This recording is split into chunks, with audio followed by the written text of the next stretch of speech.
What's up, guys? It's Matty with the Give It Away podcast. Welcome back. We're looking forward to this episode. First and foremost, we want to give a shout out to our sponsors. Yeah, let's shout out our sponsors, man. We got Was Brothers Construction, The Family Biz, Empower Health Group, Saving Lives as always. We got My Promo Buddy, and that's it for this episode. Yes, sir. And we have handsome Wayde in the house. Wayde, welcome to Give It Away. Oh yeah, man. Thanks for Glad you pulled up, brother, man. I know it's a hell of a drive from Taunton, man. It's crazy. I like to keep it hood at all times. That's concerning, but we'll get to that later. So look, as we get going, we're just gonna talk about you, talk about your recovery, talk about your passions, right? Try to provide the audience with a message of hope, some experience, and maybe we laugh a couple times along the way, right? So we really like to, start off by, just passing it over to you. Like, who is Wayde? What is Wayde all about? Where are you from? What are you passionate about? And what brings you on the podcast? Yeah, man. How'd you get here? Like, how are you still alive? Right? You've been through a lot. You got a really cool journey, man. I love looking at all the stuff that you do with the nonprofit stuff, your work in recovery, all those kind of things. So just give us a little bit of a little bio on Wayde. I'm Wayde. I want to start out by saying I'm a grateful failure. And by that I mean, like, my failures got me to where I am today. And I think, like, a lot of the time people in this position, in this seat right here, they really like to focus on their successes. But without my failures, I'm not a success. So I grew up in Los Angeles, California, a little county there, place called Bellflowers where I lived. Nice. 3% Caucasian. It was super cool. I was very fortunate to grow up around all different cultures, which is great. I was actually talking about this earlier. It's like I can go hang out with, like, Indian people and talk about Vishnu and all kinds of crazy shit. And I can go hang out with the Filipinos. I know what pancit is. Like, that's LA. It's just a melting pot of, like, all the peoples. And I was so fortunate and blessed to be around that my whole childhood.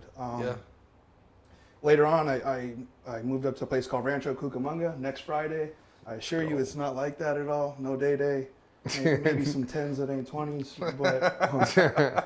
It was tans. But, my parents, my mom was an addict growing up. So it's kind of what I knew. Like, I think it's important to touch on that because what you accept as normalcy, I mean, as a child, like, you really accept these things as, like, normal. I thought people, like, really fix cars at 3 a.m. Yeah.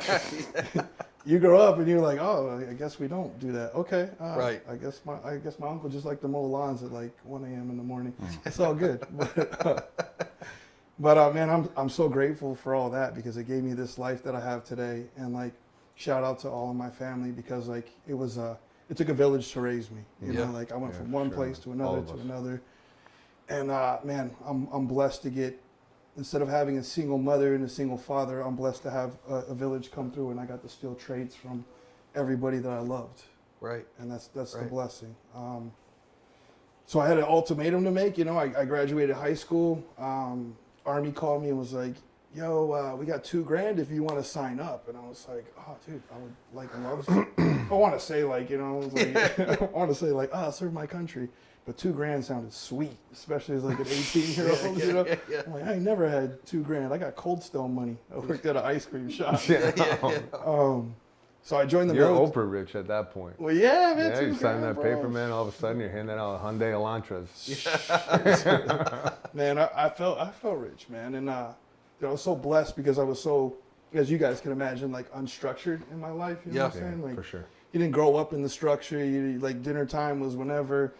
Like, come and go, and military gave me structure, man. And I was a little hoodlum. I had been expelled from, like, the largest school district in California. Very hard to do. But the military, man, they broke me down, and I fell in love with the military. Like, absolutely, just everything it represented and everything it was. And, dude, I flew with it, man. I went through basic training, then I went to airborne school, I went to javelin school, which is like the super cool missile system that, like, takes out, like, tanks and stuff. Airborne school is when you jump out of planes, so I did that right off the bat. And I couldn't get enough of it. And, like, I'm like this California kid. I like never really, like, been in the forest too much, and I'm like, yo, I'm waiting on my orders from basic training, and I get these orders to Alaska. And I'm like, yo, God, like, what did I do to like piss you off? Like Alaska. Yeah. But I ended up loving it up there. You know, wildlife all over the place. I don't recommend it, but I take my like motorcycle out like 3 a.m. and just go riding. It was cool, man. I went to Iraq at 20 years old. I turned 21 in Iraq. Hell of a birthday present. I mean, I still got alcohol. I turned 21 over there, and remember trading an iPod to get some booze because you could trade over there. So Yeah. I was cool with the Iraqi Special Forces, and I traded them an iPod for a handle of I forget the name, but Johnny Walker. No kidding. Yeah, it was Johnny Walker. It probably wasn't the real stuff, but I'm not going to complain. You know, and like I wasn't a big drinker or a partier up until then. Like I went to parties as a teenager, but like I wasn't in love with the lifestyle of like, you know, blackout or like, you know, anything that would twist my ability to be in the moment, present. Sure. I went to Iraq, man, and there were some like key moments in there that like kind of like messed me up, if you will. I think the first realization that I was like actually in war was there was like 2 incidents, and one was there was a bomb that went off in a marketplace, and I was infantry, just regular infantry at the time, and we go and we pull up shortly after the bomb went off, and you see body parts like all over the place, and like it hit me, man. And, like 2 things hit me. The smell hit me because it's a terrible smell. Yeah. And you see them picking up their own people with it. It was a broom handle that had a nail like on the end, and they're just throwing them in this tin, like it looked like an old paint can, like the, you know, the gallon paint cans. They're just throwing them in there. And man, I'm sitting there and I'm like, oh, this is kind of fucked up. And you don't have time to sit and think with it, man. You got a mission, Sure. You got your boys to protect, and you know, went on with the mission. And then another day, saw some guys get smoked in their Humvee. This kid was like, and I don't mean to poke fun, but anybody that's a veteran knows like dark humor is the way you go. This kid was like the Kobe Bryant with grenades, and he free-throwed it, man, into the gunner's hatch of a Humvee, and it ended up killing the driver, killing the passenger, and blowing the legs off of the gunner. Jesus. And I remember they like stacked the 2 dead bodies in my vehicle too. Gunner's still alive, legs blown off. They're rushing him off too.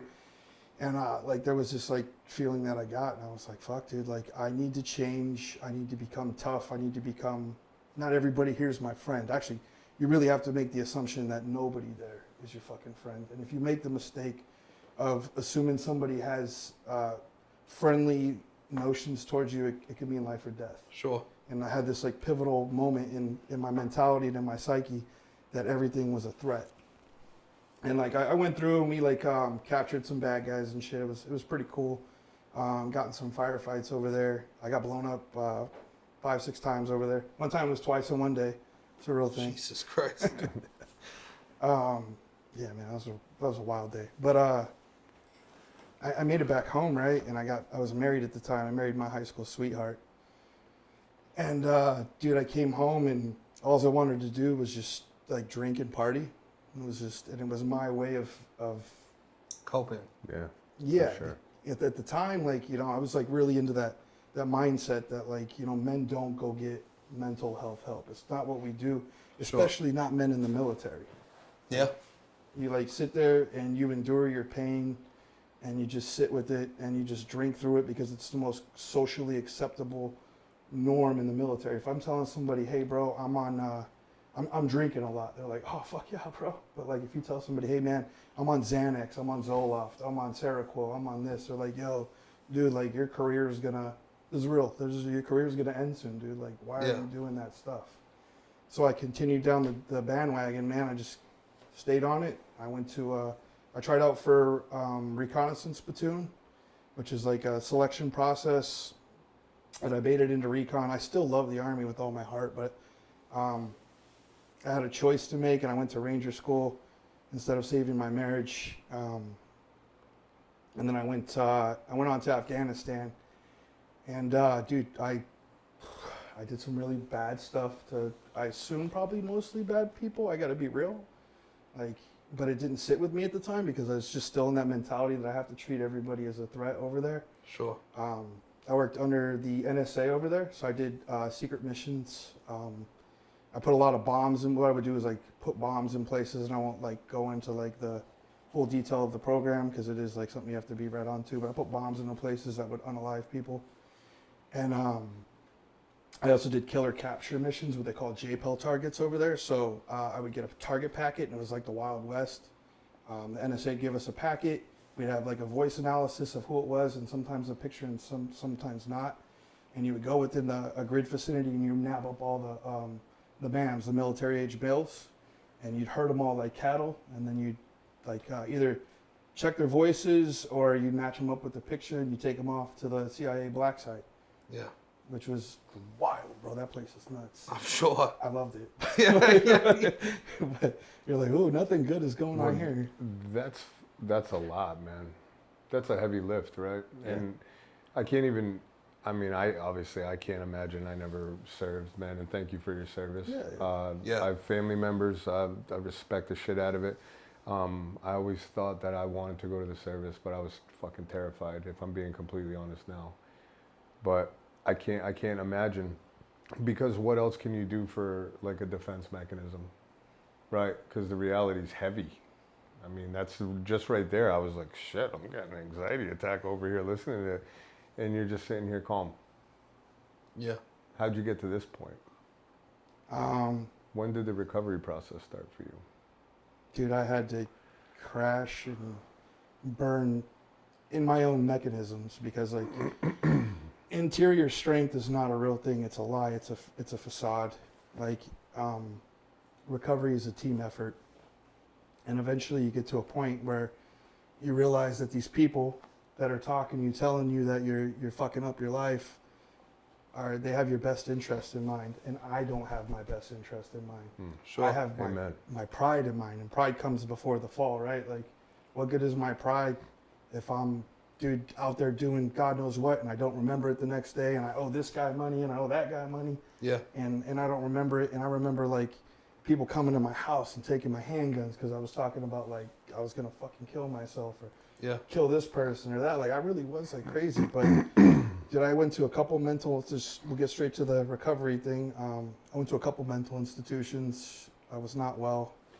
You know, I was still helping people. So I'm in an organization right now, Project Refit, that I helped start with one of my best friends.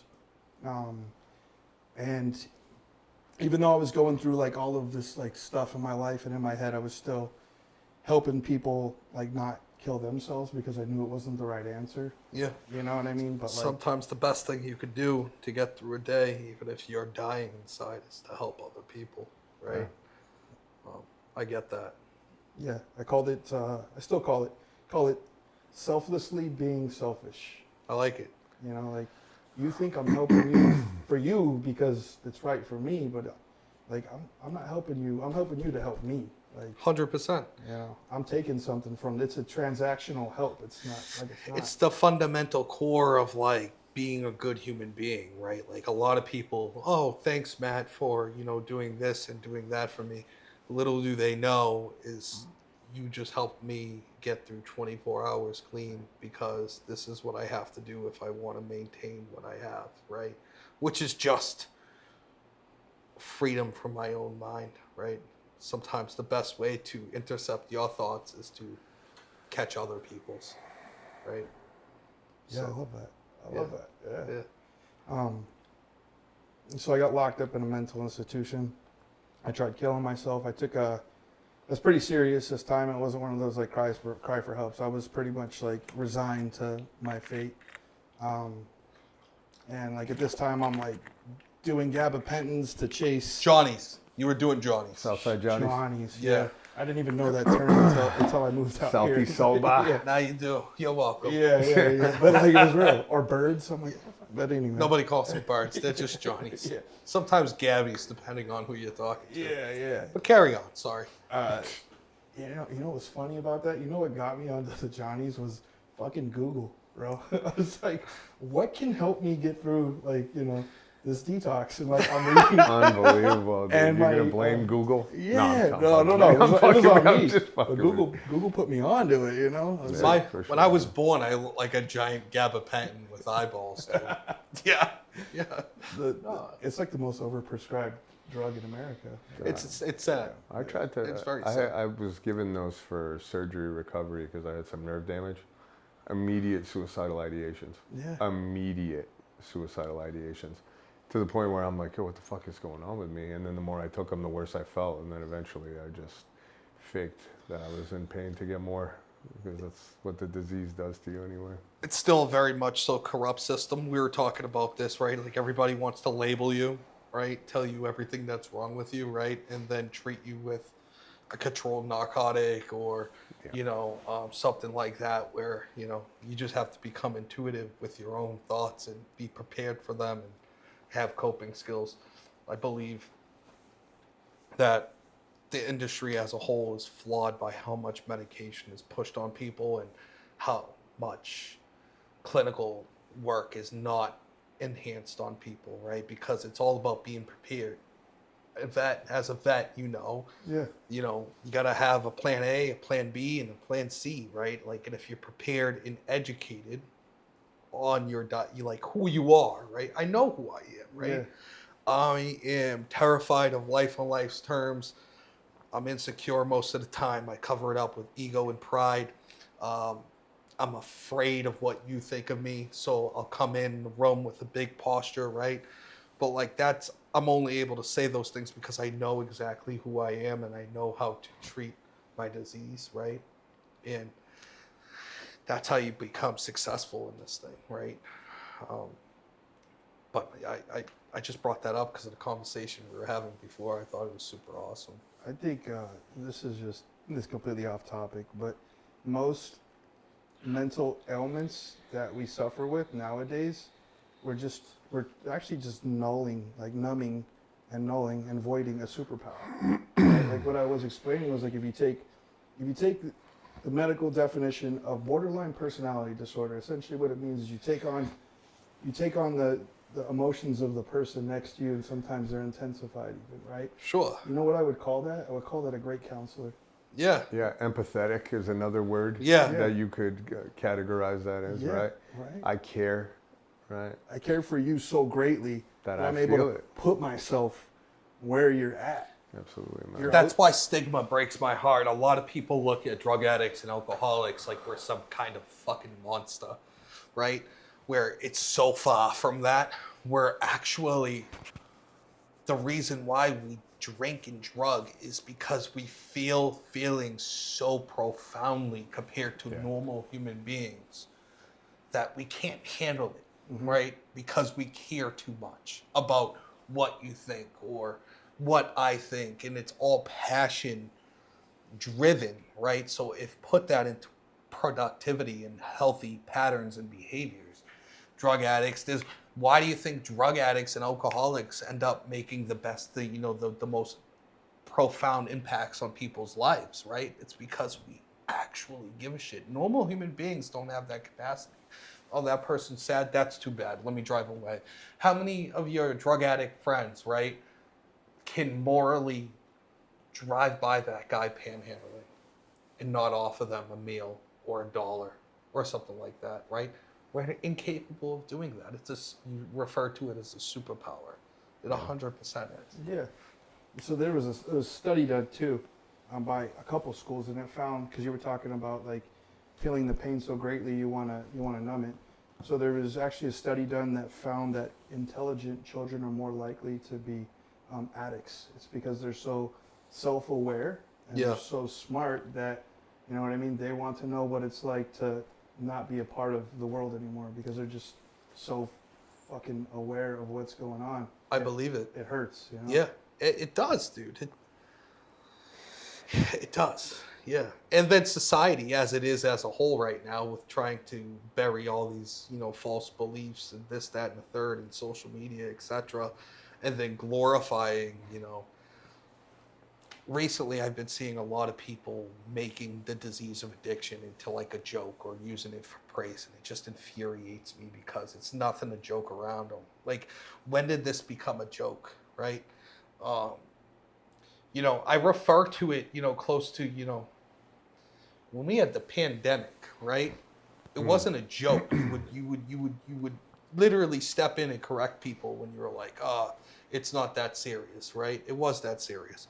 We've been in a pandemic for a very long time. It should never be joked around with, and it should always be taken with serious approach and stuff. Well, like if people make light of it, right, especially if they're not experiencing it or if it hasn't touched their household, right, Yeah. they make light about it because that way that's their coping mechanism for it. When in reality, people don't understand how fucking close that is to you at all times.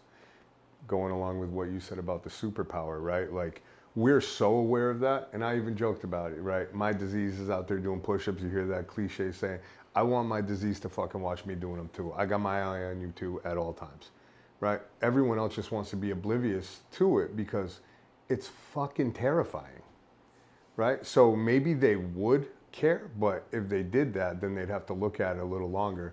And if they do that, what if I catch that too, right? So that's just them going, nah, man, I'm good, you know, and I'm going to be, and even I talk about being judgmental all the time previously.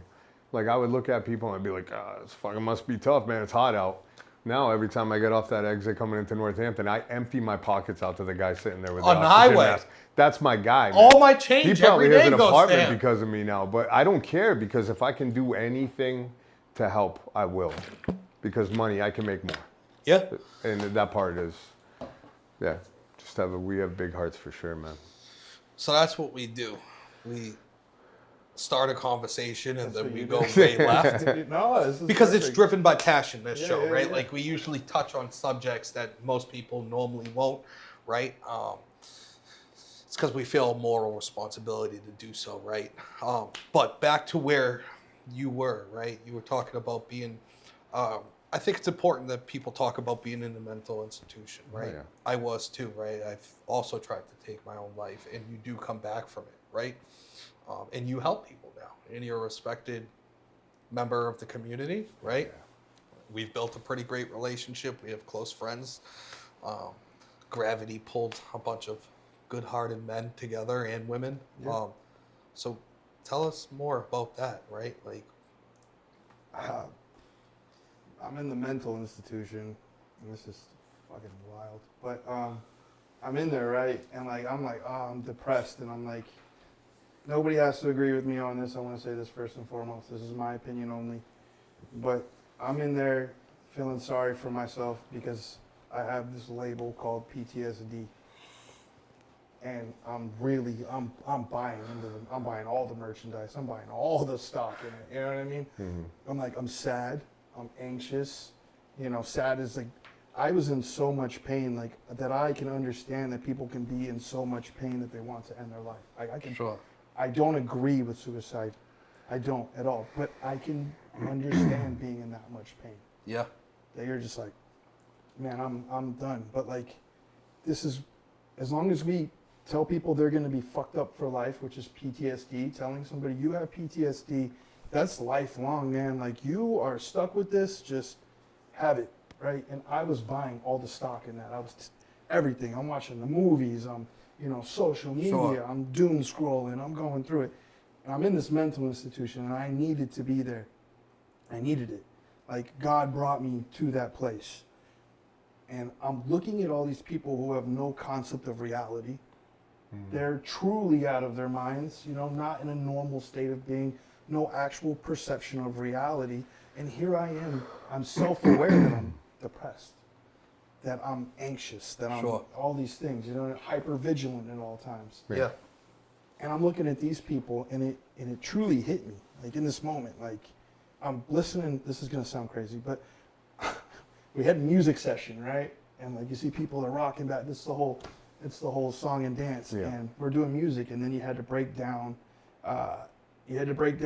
what you heard from the song. What was the meaning of the song? And I got this guy Bob, and Bob's next to me, and you know, they're like, they played, you know, Billy Joel's Piano Man, I thought they were gonna play Laffy Taffy by D4L. Yeah, Baby Shark.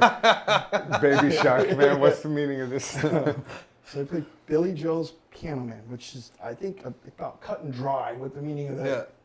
The whole song is. Yeah. But Bob comes on and he says, I think the song is about Jesus Christ talking to his followers. And I had to raise my hand. I said, I need to leave. I'm really sorry, because I didn't want to laugh in front of Bob. Right. So I was like, Bob. Yeah, I was like, I need to leave. And so they were like, okay, are you okay? I was like, I am great. I'm so good right now. Yeah. So I go in the hallway and I laugh, man. And it was like true laughter, right? Like, I loved that moment, man. And it was like then, like, I was like, I'm fucking capable of being happy. Like, Sure. You know what I Oh, mean? yeah. And, while I'm in there, my buddy James, who's with Project Refit, he's the president, made some phone calls, and I swallowed my pride, man. And I gave up 2 years of my life to programs, because like I was no longer going to be a victim to the diagnosis, to being an addict, being an alcoholic, being any of that. By that I mean, like, I have two fucking choices. I can sit on the sidelines and I can bitch about my problems. Yep. And I will always be on the sidelines. I have no right to complain. Or I can play the fucking game, and I can be the all-star of my own fucking team. Oh, yeah. Yeah. I could be the Tom Brady of Team Wade. That's debatable. There's only one Tom Brady. But I know it's tough from an LA person, but I love there's Brady. no other Tom Brady, Oh, man. right? I liked Brady when I lived down there, because everybody hated Brady. So I was Yeah. like, fuck yeah. But, I just want to touch on that, right? What you just said.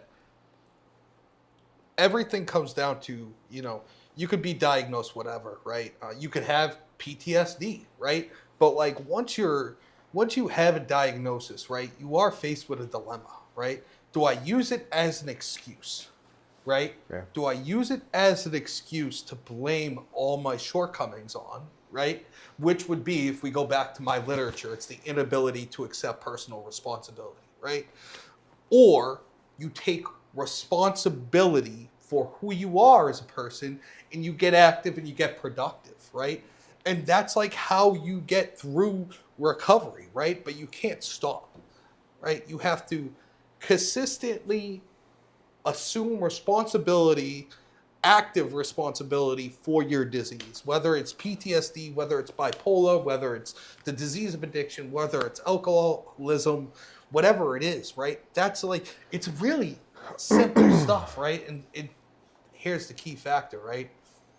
Do you make it to that aha moment, right? Like that hallway belly laugh, right? Where you're able to see it just so clear, right? Or when somebody's able to carry it to you in a perfect tone and perfect pitch. I love hearing the God shot, right? Because you're like, in that split second of you thinking like, I don't belong here, right? I might have a way out, and going to chuckle, like the things that go through your mind then, it's like, I don't know how I'm gonna do it, right? But you had hope right there, right? I love that shit, man. It's the that's best. special stuff, man. yeah. Because it comes in the craziest forms, right? And that's why people say, like, God has a funny sense of humor, right? But when you get it, you get it. So it's wonderful stuff, man. Bro, my aha moment was in a much different form, right? I have PTSD too. I treat it by, doing what I need to do, right? But I'm not an Army vet, right? But, I come from extensive jails, institutions, and death, and, rough, upbringing. And I lost my mom to her own mental health issues and her own substance issues. And, I've been in mental institutions, and I've seen a ton of things that I shouldn't have seen as a kid, experienced a ton, right? But it's not an excuse, and it molded me into the person I am today, right? To help so many people, right? Just by carrying the message, like, hey, it's okay to go through those periods of life, right? But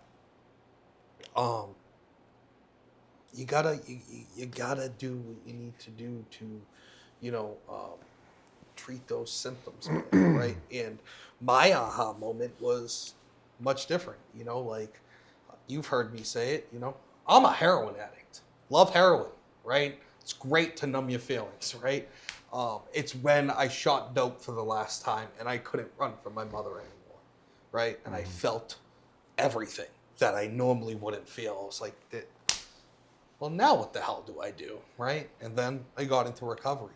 So when I got into recovery, I learned these are the things I need to do to stay in recovery, right? What I do for me is maybe a little different than what Dan does for Dan, right? That's why it's my program. That's why it's Dan's program, right? What does your program look like? What does Wayde do to maintain his wellness, his recovery, your mental health, your happiness, your freedom? What is it that, because that's important for people to know, right? Because I guarantee you there are probably a lot of people that have been through the service that are probably like, how the fuck did this kid get to a place where he could sit there in that seat with such calm posture and be well? What is it that you do? There's a couple things, right? You could take the drugs out of the person, but the void will always be there. Yep. So you can go to, and I believe in the effectiveness of AA, NA, MARA, all of that stuff. It's absolutely works, right? Sure. But there's a million pathways to recovery, right? So you have to fill the void with one of those million pathways to recovery. Yeah. And so occasionally, I believe in the fellowship. The fellowship of NA has given me great friends and a great community. And I don't have like a ton of friends. I don't need a ton of friends. Yeah. You know what I mean? I'd rather have somebody in my corner than people in my circle. It's Too many friends promotes false information. believe that. Yeah. Yeah. Mic drop. We don't. Yeah. It gave me a great community of people I could trust. Yeah. You know what I mean? And like, that's what it's about. And everybody that goes to AA and NA, they always talk about the literature, but I'm a firm believer and it's about the fellowship. Mm-hmm. You know what I mean? Like, I agree. I can go 100%. karaoke and not like want to go do massive amounts of cocaine to feel like I'm the best singer in the bar. Sure. I'm the best singer in the bar, period. Yeah. You knew it before you showed up now. No, but I mean it. Like, the fellowship has helped save my life, man. And like, not a lot of people are like privy to the information. This last year was a really like tough year in my life, and I really leaned on the fellowship heavy. But people that choose don't not everybody in the fellowship is your fucking friend, right? Yeah. If you want to be a millionaire, you hang out with millionaires, and have people who are goal oriented like yourself. Yeah. Correct. And I chose those people in the fellowship. I didn't, and people could hate me all they want, but I didn't include everybody. Like, I only have so much bread on my table, man. Yeah. I gotta feed the people who are gonna give me bread when it's my turn. Everybody serves a purpose, right? And take bits and pieces of information. I learned a long time. Like, if I want information on how to be in a successful marriage, I'm not going to seek it out in AA, right? I'm going to seek it out from an old couple that have been married for 70 years. That it's take bits and pieces, but So I like the saying, take the bones and leave the rest. yeah, Meaning, like, take what you need, leave the rest for somebody else, but make sure you take what you need. yeah, And those being, they say that it's a selfish program, right? Because you're working on yourself, right? And a lot of people don't get that because they automatically assume you're gonna do this, and then everyone thinks making amends is you kissing ass and saying you're sorry. It's like, I mean, part of it is just bringing acknowledgement to the fact that, hey, I'm not gonna move like this anymore. But it's not a sorry, right? It's selfish because I got to clean it for me so I'm able to maintain this, right? Which is calm, collected. And then with that, though, I think that there's a little bit of stuff missed there, right? Because I'm not an NA guy. I am an AA guy. I'm a whatever works for you kind of guy also, right? Yeah. So I love when people are just doing a little bit more rather than less. But doing it like that, when you understand that it's you getting yourself from a scale from 0 to 10, I'm going to be the best me for you. People don't see that part, what we do, especially in the work stuff isn't stuff in the rooms, but the things that we do in our lives, giving back to others, right? Those late night calls, pleading, trying to convince somebody that we know what's best for you here, because we've been there, right? People don't see those kind of things that we do. But the only reason I do it is because of what I learned in those fellowships, right? For sure. And the ability for me to even be here alive and able to pick up a phone when somebody needs me, right? Yeah. I love that, you know, people have different perspectives on things. Like, it's not one way or the highway, right? 5 plus 5, an old timer taught me this a long time ago. 5 plus 5 equals 10, so does 9 plus 1. I don't give a fuck how we're getting a 10. We're getting a 10. Yeah. Whether it's you're on MAT, whether it's AA, whether it's this, whether it's that, whether Yeah. it's the third. Member of Narcotics Anonymous for a very long time, right? Member of AA right now, right? And I'm kind of doing some soul searching right now, right? And it kind of, thank you for sharing like what, you know, you just shared, right? Because connection's everything to me, right? I've done plenty of steps, right? I've sponsored men, I've been on service committees, I've done conventions, I've started steps in AA, very similar to NA, right? I'm like in a place where like usefulness and connection might be like where I dial in right now. How could I be of maximum use to my daughters? Yeah. And make sure they're happy and spend all of the time that I fucking fought for to make sure that they're good and stay connected around solid people that could, because here's the thing, once you stay around for a while, right? Like if you call out a flaw, I know what step to go to get out of it, Yeah. right? And it's not critiquing, right? It's out of love, right? And that's where you're saying too. I don't have a huge circle. I have a ton of people that I know, right? But my circle's tight because I lean on Matt, I lean on my sponsor, but they do the same for me, right? Because we understand, we couldn't do this by ourselves, man. That just ain't how it goes. I love this stuff. So Wayde, you've been through the military, and I didn't get to say it, and I want to say it formally. Thank you for your service. Love my country. Me too. Very, very much. Very prideful in it. I could never do what you did. I'm not physically fit enough. I would last 2.5 seconds. You'd be surprised. Dude, I'd probably have a stroke before I could shoot somebody, or something. So thank you. I mean, the courage is just incredible, right? So I admire that. All for $2,000, man. Dude, that's a bargain, dude. The country really. They got a lot. The return on 2 Gs, investment man. on that is insane, dude. Wow, dude, that's incredible, dude. God. You got me. Is it 2,000? 2,000. Hold on, sir. Dude, the EBITDA on that is just remarkable.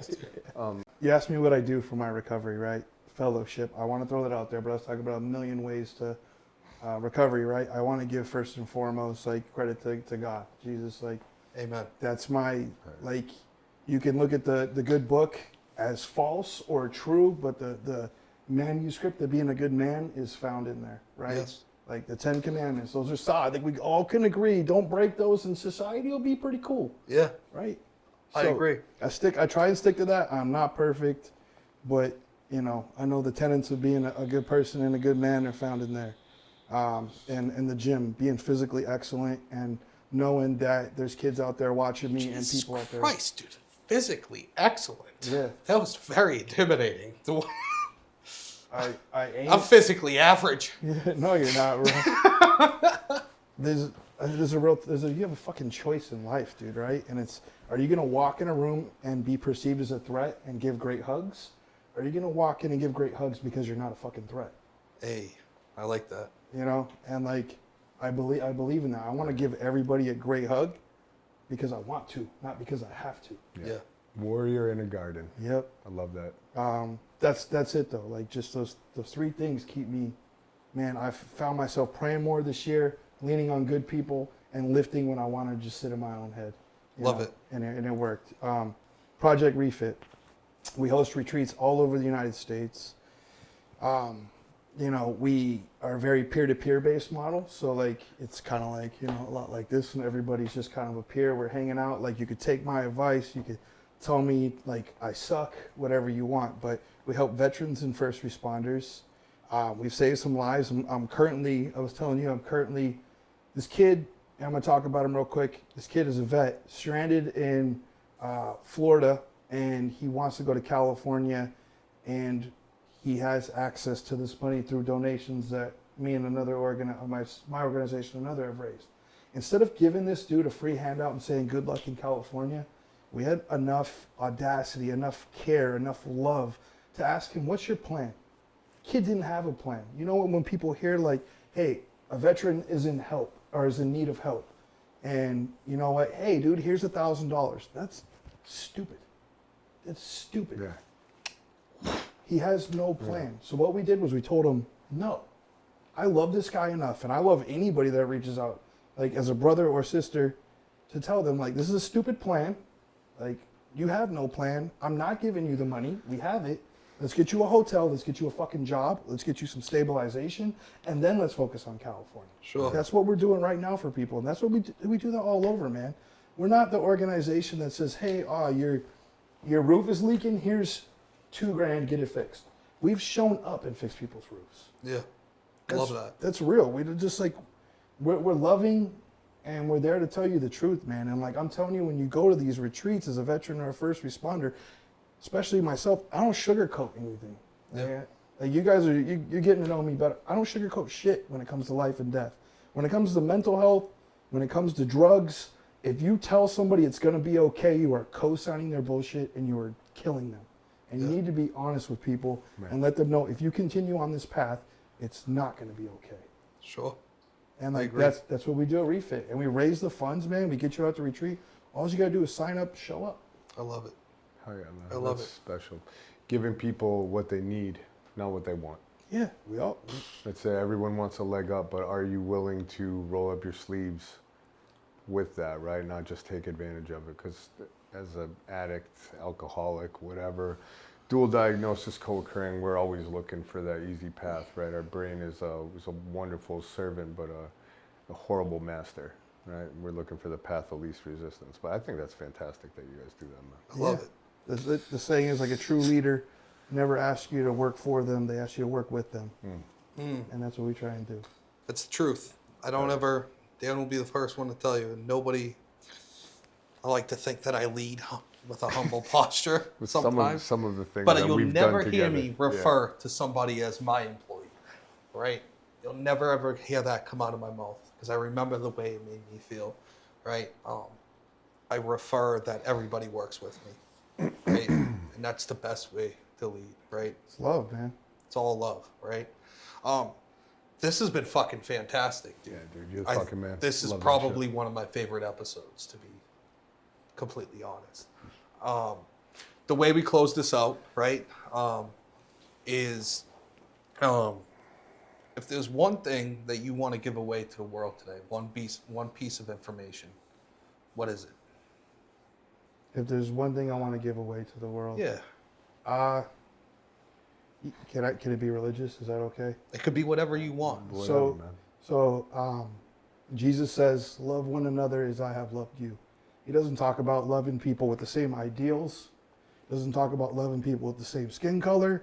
He doesn't talk about people the same gender who identify with the same sex types or whatever you want. He says, "Love one another as I have loved you." And the problem behind the stigmas and all the hate and all the division in this country is like we don't love each other enough. Like, love one another as I have loved you. That is the foundation in which the United States of America was founded on. I fucking love it. That's fucking powerful. Wow, we Thank should you. mic drop right there. I don't even know how to fucking. Dan, what do you got? Wade might like this, right? I see it everywhere. It's the algorithm and everything that I watch.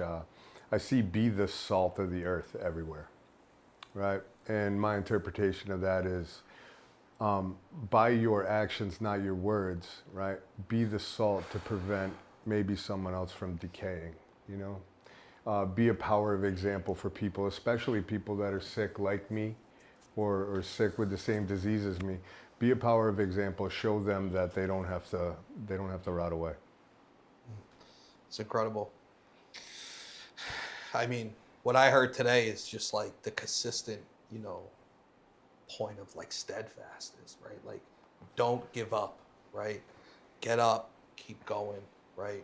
Lead with humility, first and foremost, past kindness, right? Makes everything better. With that, that's the Give It Away podcast. Wayde, 6. Dan, love and respect. Oh yeah, we're out.